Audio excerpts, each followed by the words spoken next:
Assalamu alaikum everyone. I hope you all are doing well. Myself Dr. Mahanual Taf, CEO of Al Noor Medical Sector. Today's our session topic is how to manage pain. In this session we will discuss about types of pain, how to treat it and which drugs are used to manage the pain. So let's get start our topic.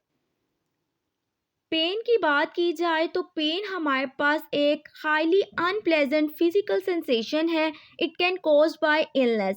हमारे पास pen जो है वो acute भी हो सकती है और क्रोनिक भी हो सकती है.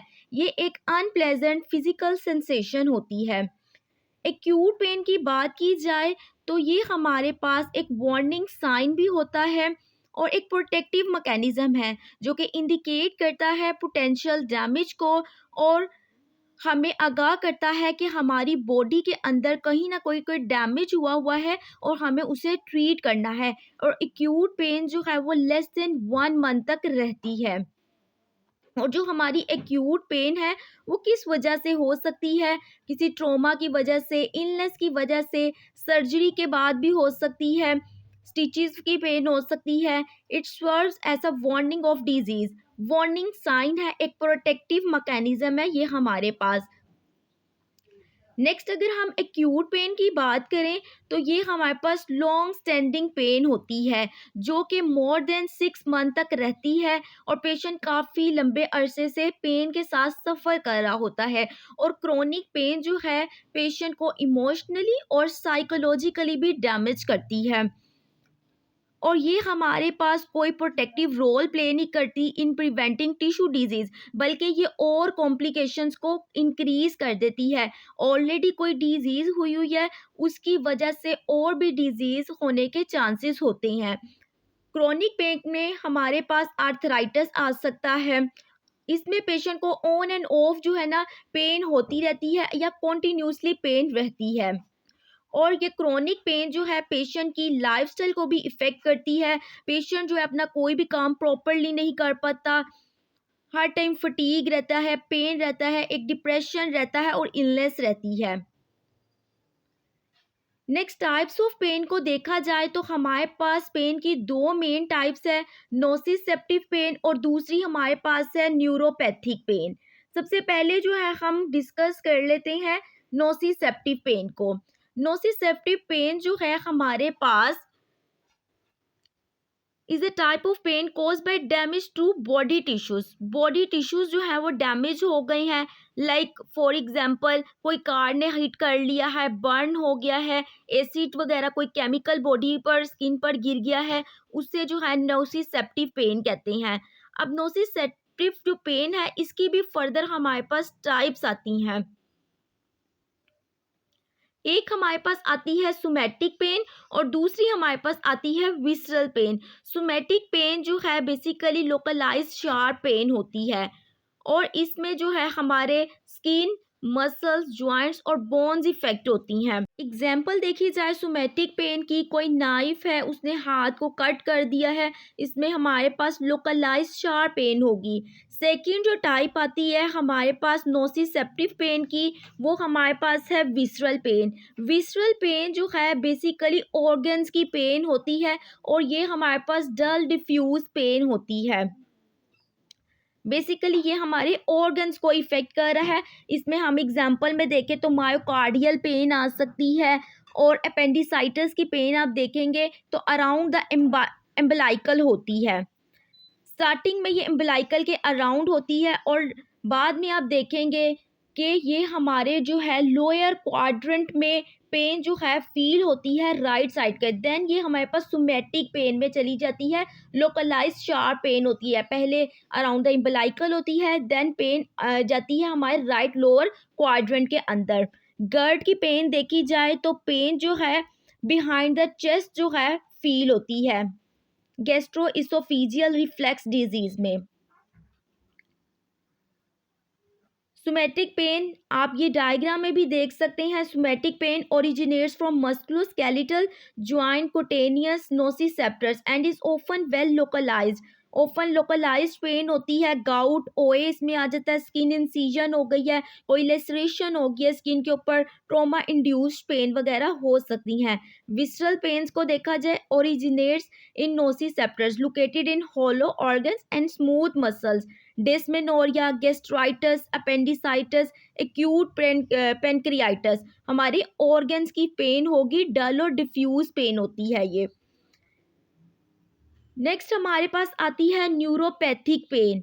न्यूरोपैथिक पेन कब होती है? जब हमारी बॉडी में नर्व्स डैमेज हो जाएं या नर्व जो है इरिटेट हो रही हो किसी पॉइंट पर, उसे हम कहते हैं न्यूरोपैथिक पेन। अब न्यूरोपैथिक पेन की भी फर्दर हमारे पास टू टाइप्स हैं। फर्स्ट जो है हमारे पास सेंट्रल न्यूरोपैथिक पेन है और सेकंड जो है हमारे पास है peripheral neuropathic pain. Central neuropathic pain में देख लेते हैं, हमारे पास सीएनएस, ब्रेन और स्पाइनल कोड आता है। अगर ब्रेन या स्पाइनल कोड के अंदर कोई प्रॉब्लम हुई है तो उसकी वजह से जो पेन होगी उसे हम कहते हैं सेंट्रल न्यूरोपैथिक पेन। अब ये पेन कौन कौन सी हो सकती हैं और किस वजह से हो सकती हैं? इंसेफेलाइटिस, ये इन्फेक्शन होता है जो कि हमारे ब्रेन के अंदर इन्फेक्शन कर देता है, सो ये हमारे ऑर्गन को इफेक्ट कर रहा है। मेलाइटस हो गया, एब्सेस हो गया, कोई इन्फेक्शन हो गया, इस्कीमिया, हेमरेजिक हो गया। स्ट्रोक के अंदर भी हमारे पास इस्कीमिक स्ट्रोक हो सकता है और हेमरेजिक स्ट्रोक हो सकता है। इस्कीमिक स्ट्रोक क्या होता है कि ब्रेन की आर्टरी के अंदर अगर क्लॉट बन गया है, प्रॉपरली ब्रेन के टिश्यूज को सप्लाई नहीं मिली, उसे हम इस्कीमिक स्ट्रोक कहते हैं। और हेमरेजिक स्ट्रोक कौन सा होता है? बीपी बहुत ज़्यादा हाई होने की वजह से, हाइपरटेंसिव पेशेंट होने की वजह से बीपी अगर नहीं कंट्रोल, तो सम टाइम्स जो है वो आर्टरी क्या है रप्चर कर जाती है, उसे हम कहते हैं हिमरेजिक स्ट्रोक। उसकी वजह से जो पेन आएगी उसे हम कहेंगे सेंट्रल न्यूरोपैथिक पेन। नेक्स्ट हमारे पास आती है पेरिफेरल न्यूरोपैथिक पेन। इसमें हमारे पास जो नर्व्स हैं आउटसाइड द ब्रेन और स्पाइनल कोड है वो डैमेज हो जाती हैं, और ये आप मोस्टली किस में देखते हैं? डायबिटिक न्यूरोपैथी के अंदर जो डायबिटीज़ के पेशेंट होते हैं उनकी जो है पेरिफेरीज की नर्व जो है वो डैमेज हो जाती हैं, जिसकी वजह से उनको सेंसेशंस नहीं आती, पेन, टच वगैरह का भी समटाइम्स नहीं पता चलता। इसे हम कहते हैं पेरिफेरल न्यूरोपैथिक पेन। नेक्स्ट हमारे पास आती है पैरेस्थीजिया। पैरेस्थीजिया जो है ये एक एबनॉर्मल सेंसेशन है विदाउट एनी स्टिमुलस, जो है पेशेंट अपनी बॉडी पर एबनॉर्मल सेंसेशन को फील करता है, टिंगलिंग सेंसेशन, नमनेस फील करता है। ऐसे पेशेंट को महसूस होता है कि जैसे सुइयां चुभ रही हैं, पिन्स एंड नीडल्स की सेंसेशन आ रही होती है, और ये मोस्टली कब होती है? लिम्स में होती है। कोजेज़ की बात की जाए तो इसके क्या क्या कोजेज़ हो सकते हैं? जब भी प्रेशर आ गया किसी नर्व के ऊपर, स्ट्रोक है, मिनी स्ट्रोक है। मिनी स्ट्रोक कौन सा होता है? ट्रांजिएंट इस्कीमिक स्ट्रोक, जिसकी सिम्टम्स जो है वो 24 आवर्स तक रहती हैं, देन वो चली जाती है। ये इंडिकेट कर रही होती हैं फुल स्ट्रोक को। कॉम्प्रेस नर्व रूट, किसी जगह से नर्व रूट कॉम्प्रेस हो गया है, neuropathy, migraine, visual snow syndrome, pinched nerve, sciatica की पेन। शियाटिका में भी क्या होता है कि पेन जो है रेडिएट करती है, पेशेंट की पूरी लेग पोस्टीरियर साइड पे पेशेंट को numbness, tingling sensations, pain feel होती है। Certain medications, carpal tunnel syndrome में आप देखेंगे, डायबिटीज़ में देखेंगे, मल्टीपल स्क्लेरोसिस के अंदर पैरेस्थीसिया, पैरेस्थेटिक पेन आप देखेंगे, लो B12 है, और अदर कुछ और सिम्टम्स भी हो सकते हैं। नेक्स्ट देख लेते हैं डिस्थीजिया। अगर तो ये पैरेस्थीसिया की पेन जो है वो पेनफुल हो जाए, देन उसे हम कहते हैं डिसएस्थीसिया। नेक्स्ट आता है हमारे पास हाइपर एल्जीजिया। हाइपर एल्जीजिया में क्या होता है कि बेसिकली पेन जो है वो इंक्रीज कर जाती है due to any stimulus. Stimulus जैसे ही मिलता है पेशेंट की पेन जो है वो इंक्रीज कर जाती है। हाइपर एल्जीजिया में increase neuronal sensitivity to noxious stimuli. Next देख लेते हैं रैपिड पेन। रैपिड पेन जो है आप बहुत सी कंडीशंस में देखने को आपको मिलेंगी। रैपिड पेन कौन सी होती है कि प्रॉब्लम जो है बॉडी के किसी अदर पार्ट पर है, समवेयर एल्स, बॉडी के किसी और पार्ट पर है, बट पेन जो है कहीं और फील हो रही है, उसकी रीज़न क्या होती है? उसकी रीज़न ये होती है कि हमारे पास जो बहुत नर्व सप्लाईज हैं सिनैप्स कर रहे होते हैं at same point on spinal cord. इस वजह से हमारी जो पेन प्रॉब्लम किसी और पार्ट पर बॉडी की होती है और पेन कहीं और फील हो रही होती है। जैसा कि आप कोलिसिस्टाइटिस के पेशेंट में देखेंगे कि उनकी पेन जो है वो कंप्लेन करती हैं राइट शोल्डर की तरफ, राइट शोल्डर में पेन जा रही होती है उनकी, और प्रॉब्लम क्या होता है? कोलिसिस्टाइटिस। परफोरेटेड पेप्टिक अल्सर जो डिजीज़ है उसमें भी पेशेंट जो है समटाइम्स कंप्लेन करता है कि पेन कहाँ हो रही है? राइट शोल्डर की तरफ। अब हमारे पास स्प्लीनिक रप्चर, स्प्लीनिक रप्चर में क्या होता है? इसकी पेन जो है पेशेंट को लेफ्ट शोल्डर की तरफ महसूस होती है। इसकी क्या रीज़न है? Both nerve supplies synapse at same point on spinal cord. ये होगी हमारी रेफेड पेन। ये थी, हमने डिस्कस कर ली टाइप्स ऑफ पेन और किस किस टाइप्स की हमारे पास पेन आ सकती हैं। हमने मेन पेन की टाइप्स को डिस्कस कर लिया। नेक्स्ट हमारे पास आता है एनाल्जेसिक लैडर, कि हमने अपनी मेडिकेशंस किस तरह से देनी है। अब हमारे पास माइल्ड पेन के साथ पेशेंट आ रहा है, उसको कौन सी मेडिकेशंस देनी है, मॉडरेट पेन के साथ, स्वेयर पेन के साथ, ये सारी जो है वेरी करती हैं। अब हमारे पास WHO के मुताबिक देखा जाए एनाल्जेसिक लैडर, स्टेप 1 क्या होगा हमारे पास? माइल्ड पेन के अंदर हमने हमेशा पेशेंट को नॉन एपिओइड्स एनाल्जेसिक्स देने हैं, बिकॉज इसके जो साइड इफ़ेक्ट्स हैं वो लेसर होते हैं। स्टेप 2 के अंदर क्या है? वीक ओपियोइड्स देने हैं। अगर पेशेंट की पेन जो है non opioids, non steroidal anti inflammatory drug से नहीं रिलीव करी, then we will give the weak opioids. Weak opioids में हमारे पास ट्रेमाडोल, हाइड्रोक्सीकोडोन, कोडीन आते हैं। Next, strong opioids. अगर पेशेंट को वीक ओपियोइड से भी रिलीफ नहीं मिल रहा, then we will go for strong opioids. Strong opioids में हमारे पास ऑक्सीकोडोन, मॉर्फिन और फेंटानाइल आ जाती हैं। फोर्थ स्टेप में हम लोग आईवी इन्फ्यूजन की तरफ जाते हैं, पेशेंट कंट्रोल एनाल्जेसिक्स देते हैं। अब हमारे पास ये 4 स्टेप्स जो हैं, इसके अकॉर्डिंग हमने पेशेंट की पेन को देखते हुए मेडिकेशन देनी होती है। बट इन सारे स्टेप्स के साथ हम लोग नॉन ओपियोइड्स एनाल्जेसिक्स को कंटिन्यू रखते हैं और साथ ही साथ एडजुवेंट ड्रग्स को भी कंटिन्यू रखते हैं।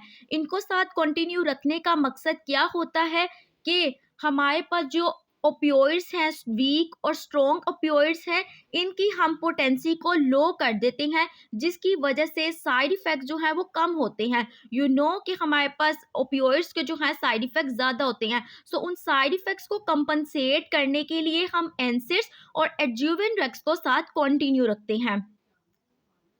नेक्स्ट हम साथ साथ डिस्कस करेंगे कि इनकी क्या पोटेंसी है, कितनी स्ट्रेंथ में लेना चाहिए और किस टाइम ये सारी मेडिकेशंस का इस्तेमाल करवाना है। हम वन बाय वन सारे को डिस्कस करेंगे स्लाइड्स में। 6 नॉन ओपियोइड्स एनाल्जेसिक्स में हमारे पास आ जाता है एसिटामिनोफेन, पैरासीटामोल। ये हमारे पास सेफ ड्रग है, इवन इसको हम प्रेगनेंसी में भी दे सकते हैं। और इसकी डोज कितनी रहेगी? 325 मिलीग्राम पर orally every 4 to 6 hours. Contra indications क्या है? लीवर फेलियर के पेशेंट्स को और एक्यूट हिपैटिक डिजीज के पेशेंट्स को हमने ये मेडिकेशन नहीं प्रेस्क्राइब करनी है। और आपने जो है इसकी डोज कभी भी 4000 मिलीग्राम पर डे से ज़्यादा नहीं लेनी, अदरवाइज हिपैटोटॉक्सिसिटी हो सकती है। एनसिड्स देख लेते हैं। हमारे पास सबसे पहला आता है आइबोब्रूफिन, नेप्रोक्सिन। आइबोब्रूफिन की डोज देखते चले तो 200 to 400 मिलीग्राम लेनी है TDS में। नेप्रोक्सिन 500 मिलीग्राम इनिशियली देनी है और देन हाफ में डोज पर आ जाना है 250 मिलीग्राम 6 to 8 आवर्स देनी है। डिक्लोफेनिक 75 to 150 मिलीग्राम डेली देनी है। हमारे पास आइबोब्रूफिन जो है इसके सबसे ज़्यादा लेसर साइड इफ़ेक्ट्स हैं। उसके बाद हमारे पास नेप्रोक्सिन के हैं और डिक्लोफेनिक के और नेप्रोक्सिन। ये दोनों की एफिकेसी तो सेम है, बट डिक्लोफेनिक, सोडियम, पोटाशियम के जो हैं side effects as compared to naproxen जो है वो ज़्यादा हैं। सो हमने सबसे पहले पेशेंट को नेप्रोक्सिन ही प्रिस्क्राइब करनी है। अगर नेप्रोक्सिन से रिलीफ नहीं मिल रहा, then we will go for diclofenac. अब हमारे पास जो एनसीड्स है वो इंजेक्टेबल भी आते हैं। डिक्लोफेनिक जो है हम आईएम देते हैं, कभी भी इसको आईवी नहीं देना, बिकॉज सम रिपोर्ट्स जो हैं कहती हैं कि अगर हम डिक्लोफेनिक को आईवी देते हैं तो ये वेनस थ्रोम्बोसिस करता है, वेन के अंदर जो है क्लोट वगैरह बनने के चांसेस होते हैं। सो हमेशा हमने डिक्लोफेनिक को आईएम ही देना है। और इमरजेंसी में मोस्टली आप देखेंगे डिक्लोफेनिक जो है वो आईएम ही दिया जाता है। और इंजेक्टेबल एनसिड नेक्स्ट देखा जाए तो केटोरोलिक जो है आईवी देंगे, बट ये हमने स्लोली स्लोली देना है। नेक्स्ट देख लेते हैं साइड इफ़ेक्ट्स। एनसिड्स के क्या क्या साइड इफ़ेक्ट्स हो सकते हैं। Gastric irritation. सो जिन पेशेंट्स को पेप्टिक अल्सर है उनको हमने कभी भी एनसिड जो है वो रिकमेंड नहीं करने हैं। डायरिया हो सकता है, जीआई ब्लीडिंग, बिकॉज एनसिड्स जो हैं क्या करते हैं जिसकी वजह से जीआई ब्लीडिंग हो सकती है, रिड्यूस कर देते हैं प्लेटलेट एडहीजन को।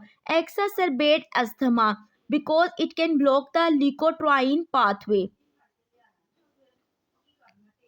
नेक्स्ट देख लेते हैं कॉन्ट्रा इंडिकेशन। किन पेशेंट्स को हमने एनसिड्स जो है वो कभी नहीं रिकमेंड करने हैं। रीसेंट एमआई मायोकार्डियल इन्फेक्शन के पेशेंट को, pre operative period of CABG, जिन पेशेंट्स का ऑपरेशन होने वाला है, कैबेज का पेशेंट है, उनमें भी हमने एनसिड नहीं देने, बिकॉज ब्लीडिंग के चांसेस होते हैं।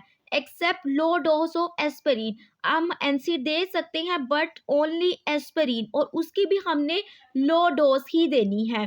प्रोफेशनल स्पोर्ट प्लेयर्स में भी कॉन्ट्रा इंडिकेटेड है एनसिड्स, बिकॉज एनसिड्स जो है वो हीलिंग को डिले कर देती हैं, हीलिंग को जो है ये डिले कर देती हैं। और यू नो कि जो स्पोर्ट प्लेयर्स हैं उन्होंने अपने प्रोफेशन है उनका, और उन्होंने जल्द से जल्द अपनी एक्टिविटीज़ की तरफ मूव करना होता है। सो इन पेशेंट्स के अंदर जो है हम लोग एसिटामिनोफेन देते हैं, या फिर हम लोग टॉपिकल एनाल्जेसिक्स का मोस्टली यूज़ करवाते हैं।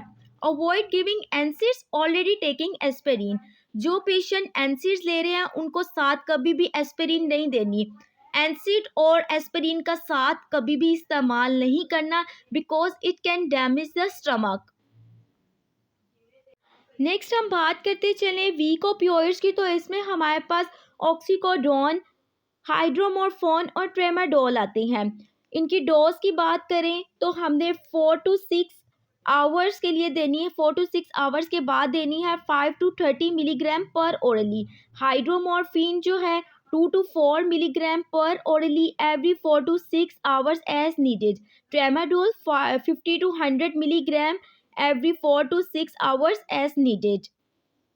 नेक्स्ट बात करते चले कॉन्ट्रा इंडिकेशंस की ओपियोइड्स की, कि हम लोग ओपियोइड्स किन पेशेंट्स में नहीं दे सकते। तो हमने अस्थमा के पेशेंट में, रेस्पिरेटरी डिप्रेशन के पेशेंट्स में, बाउल ऑब्स्ट्रक्शन, बाइलरी कॉलिक और हेड इंजरी के पेशेंट में नहीं देनी। अब ये क्यों नहीं देनी वो चीज़ हम देख लेते हैं। रेस्पिरेटरी डिप्रेशन, बिकॉज ओपियोइड्स के साइड इफ़ेक्ट्स में आता है कि ये रेस्पिरेटरी डिप्रेशन कोज करता है। सो जिन पेशेंट्स को ऑलरेडी कोई रेस्पिरेटरी प्रॉब्लम है तो उनमें जो है ओपियोइड्स कॉन्ट्रा इंडिकेटेड होते हैं।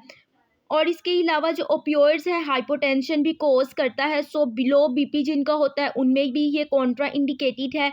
बाउल ऑब्स्ट्रक्शन, जो पेशेंट्स हैं उनमें भी ओपियोइड्स कॉन्ट्रा इंडिकेटेड है, because it can reduce the gut motility. Biliary colic में क्यों कॉन्ट्रा इंडिकेटेड है, because it can cause the spasm of sphincter और डाई।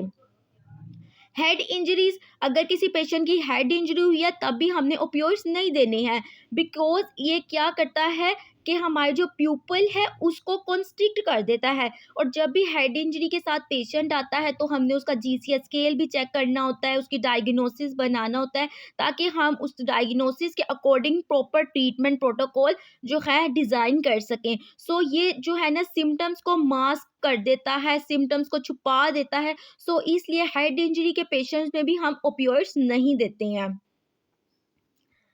नेक्स्ट हम देख लेते हैं ओपियोइड्स और नॉन ओपियोइड्स को जो है हम लोग कॉम्बिनेशन में भी दे सकते हैं।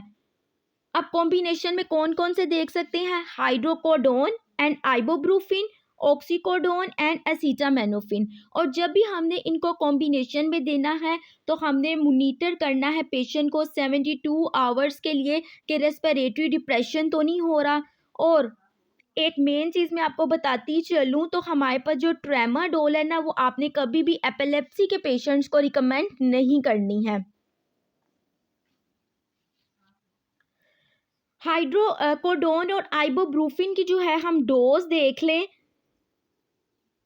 तो वो हमारे पास क्या है। हाइड्रोकोडोन की जो डोज है हमारे पास 2.5 टू 7.5 मिलीग्राम, और आइबोब्रूफिन की जो डोज है वो 200 मिलीग्राम पर ओरली देनी है पेशेंट को एवरी 4 टू 6 आवर्स के बाद।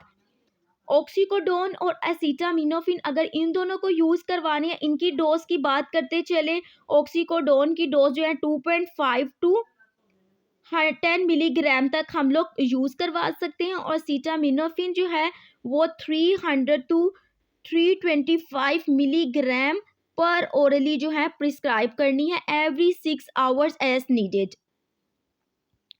नेक्स्ट जो है हम लोग मूव करते हैं स्ट्रोंगर ओपियोइड्स की तरफ। स्ट्रोंगर ओपियोइड्स में हमारे पास आता है मॉर्फिन। मॉर्फिन जो है हमारे पास स्टैंडर्ड एनाल्जेसिक है जो कि स्वेयर पेन में हम यूज़ करवाते हैं, और हमेशा जब भी हम स्ट्रोंगर ओपियोइड्स देते हैं पेशेंट को एंटी एमेटिक ड्रग्स जो है वो लाजमी देते हैं, बिकॉज इसके साइड इफ़ेक्ट्स में क्या है कि ये नोज़िया वोमिटिंग कोज करता है, सो एंटी एमेटिक्स जो है वो देना लाजमी होते हैं। नेक्स्ट डोज की बात करते चले मॉर्फिन की। अगर आपके पास ओल्डर पेशेंट आ रहा है तो उसके लिए 2 मिलीग्राम की ही डोज इनफ होगी, बट अगर एक पेशेंट आ रहा है, स्पोर्टमैन है, फिट है, प्लेयर है, बॉडी बिल्डर है, उसको बहुत ज़्यादा स्वेयर पेन है, किसी इंजरी की वजह से कोई ट्रोमा हो गया है, तो उनमें जो है हम मॉर्फिन की जो डोज देंगे वो है 20 milligram. Okay. Also give IV, हम लोग आईवी भी दे सकते हैं मॉर्फिन। अब इसको जो है हमने डायरेक्ट आईवी जो है नहीं दे देनी, हमेशा हमने मॉर्फिन को डिल्यूट करके देना है। डिल्यूट किसके साथ करना है, नॉर्मल सलाइन के साथ। अगर आप 1 मिलीग्राम जो है मॉर्फिन ले रहे हैं तो इट्स कंपल्सरी कि 1 मिलीलीटर जो है आपने डिल्यूट नॉर्मल सलाइन लेना है, और तभी हमने आईवी देनी है। जस्ट हमने खाली मॉर्फिन को कभी भी एडमिनिस्टर आईवी नहीं करना है। और चिल्ड्रन के अगर लेस देन 10 ईयर्स ओल्ड जो है चाइल्ड है, उनमें जो है एंटी एमेटिक्स नहीं दे तो कोई फ़र्क नहीं पड़ता, बिकॉज उनमें जो है मॉर्फिन जो है नोज़िया या वॉमिटिंग कॉज नहीं करती है।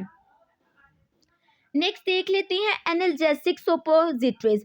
एनाल्जेसिक सपोजिटरीज कौन सी होती हैं, ये बेसिकली उन पेशेंट्स में हम लोग देते हैं जो लोग ओरली जो है मेडिकेशन नहीं ले सकते हैं। ओरल सपोजिटरीज के अंदर जो है हमारे पास आता है एसिटामिनोफिन आ जाती है, इंडोमेथासोन आ जाता है, और एस्पिरिन आ जाती है। टॉपिकल एनाल्जेसिक्स, अब हमने पीछे भी बात की कि कुछ हमारे पास पेशेंट्स ऐसे होते हैं लाइक स्पोर्ट प्लेयर्स ऐसे होते हैं, उनमें हम एनसिड्स नहीं देते बिकॉज वो हीलिंग को डिले कर देते हैं, तो उनमें हम टॉपिकल एनाल्जेसिक्स भी दे सकते हैं। तो टॉपिकल एनाल्जेसिक्स में हमारे पास कौन कौन से आते हैं, लाइडोकेन पैच। लाइडोकेन पैच जो है वो पोस्ट हेपेटिक जो है न्यूरल्जिया में दे सकते हैं, हेपेटिक न्यूरल्जिया में दे सकते हैं। लाइडोकेन जेली जो है पेनफुल यूरोथराइटिस में देते हैं। लाइडोकेन ऑइंटमेंट, लाइडोकेन ऑइंटमेंट अगर कोई माइनर बर्न हो गया है, सन बर्न हो गया है, स्किन पर एब्रेशंस है, किसी इंसेक्ट ने बाइट कर लिया है, तो देन हम लाइडोकेन ऑइंटमेंट देते हैं। डिक्लोफेनिक पैच, डिक्लोफेनिक पैच जो है वो एक्यूट पेन के अंदर जो है बहुत ज़्यादा इफेक्टिव रहता है, लाइक स्ट्रेन हो गया, स्प्रेन हो गया, कोई कंट्यूजन हो गई या कोई डायरेक्ट ब्लो लगा है, तो देन हम डिक्लोफेनिक पैच का भी इस्तेमाल कर सकते हैं। डिक्लोफेनिक टॉपिकल सोल्यूशन और जेल, इसका हम इस्तेमाल जो है ना क्रोनिक पेन में करते हैं। क्रोनिक पेन कौन सी होती है, ओए की जो पेन है वो क्रोनिक होती है, और पेशेंट काफ़ी लंबे अरसे के साथ जो इस पेन के साथ जो है वो सफ़र कर रहा होता है। नेक्स्ट हम बात करते चले एडजुवेंट एनाल्जेसिक्स की। हमने पीछे भी बात की कि अगर हम वीक ओपियोइड्स इस्तेमाल करवा रहे हैं, स्ट्रोंगर ओपियोइड्स इस्तेमाल कर रहे हैं, तो हमने साथ साथ एनसिड्स और साथ एडजुवेंट ड्रग्स का इस्तेमाल जो है वो कंटिन्यू रखना है।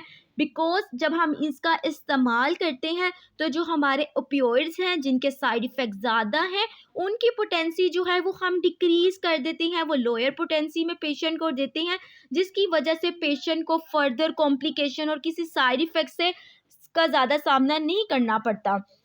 हमारे पास एडजुवेंट ड्रग्स जो हैं उनमें हमारे पास आती हैं एंटी कन्वल्जेंट्स।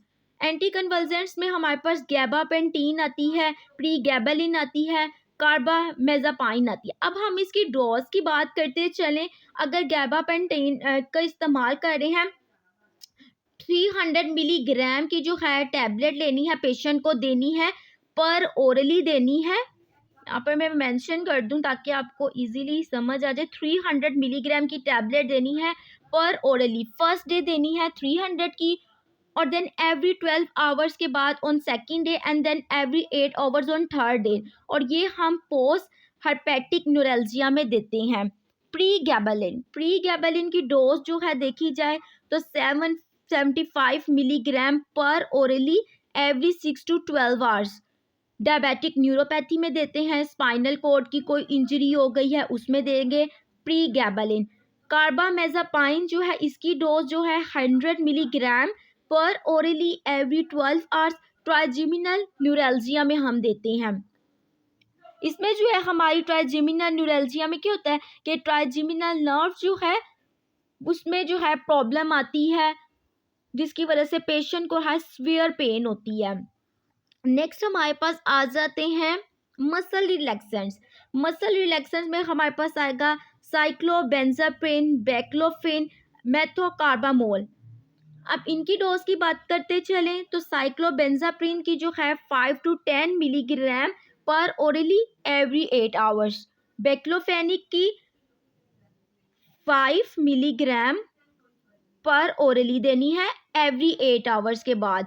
मेथाकार्बामोल 1500 मिलीग्राम पर orally every 6 hours for 2 to 3 days के लिए इसका इस्तेमाल करवाना है।